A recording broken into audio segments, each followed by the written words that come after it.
श्रीमद् भगवद गीता अध्याय 10 विभूति योग श्लोक 1। श्रीभगवानुवाच भूय एव महाबाहो शृणु मे परमं वचः यत्ते अहं प्रीयमाणाय वक्ष्यामि हितकाम्यया। आनंदमयी भगवान ने कहा, हे महाबाहो अर्जुन, अब आगे मेरे सभी दिव्य उपदेशों को पुनः सुनो, चूंकि तुम मेरे प्रिय सखा हो, इसलिए मैं तुम्हारे कल्याणार्थ तुम्हें इन्हें प्रकट करूंगा। श्री कृष्ण उनकी महिमा सुनने के लिए अर्जुन द्वारा व्यक्त की गई तीव्र उत्कंठा से प्रसन्न हुए। श्री कृष्ण अब आगे अपनी प्रेममयी भक्ति के लिए अर्जुन के मन में आनंद और अनुराग को बढ़ाने के प्रयोजनार्थ कहते हैं कि वे अब अपनी अनुपम महिमा और अद्वितीय गुणों का वर्णन करेंगे। उन्होंने प्रियमाणाय शब्द का प्रयोग किया है, जिसका तात्पर्य तुम मेरे सबसे प्रिय और विश्वस्त मित्र हो, इसलिए मैं तुम्हारे समक्ष इस अद्भुत ज्ञान को प्रकट कर रहा हूँ। श्लोक 2। न मे विदुः सुरगणाः प्रभवं न महर्षयः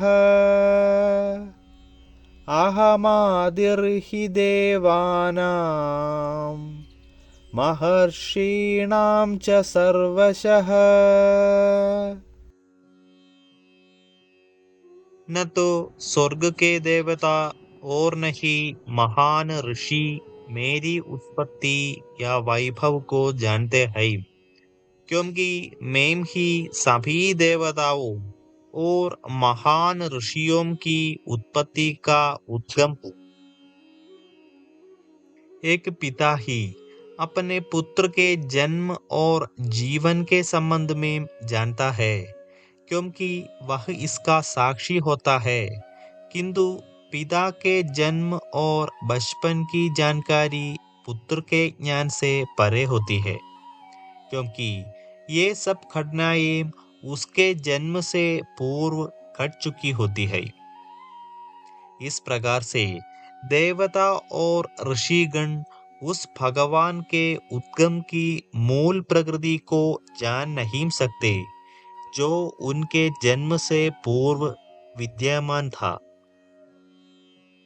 इसी प्रकार का समान वर्णन ऋग्वेद में किया गया है। संसार में कौन है जो स्पष्ट रूप से जान सकता है?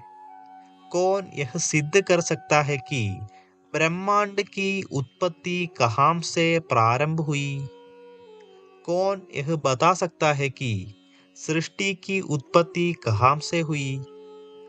देवताओं का जन्म सृष्टि के उपरांत हुआ, इसलिए कौन जान सकता है कि ब्रह्मांड की उत्पत्ति कहाँ से हुई? ईशोपनिषद में भी वर्णन किया गया है। भगवान को स्वर्ग के देवता नहीं जान सकते, क्योंकि वे उनसे पूर्व अस्तित्व में थे। फिर भी अपने प्रिय मित्र की भक्ति को पुष्ट करने हेतु श्री कृष्ण भगवान अब ऐसा गूढ़ ज्ञान प्रकट करेंगे। आगे हम विस्तार से चर्चा करेंगे।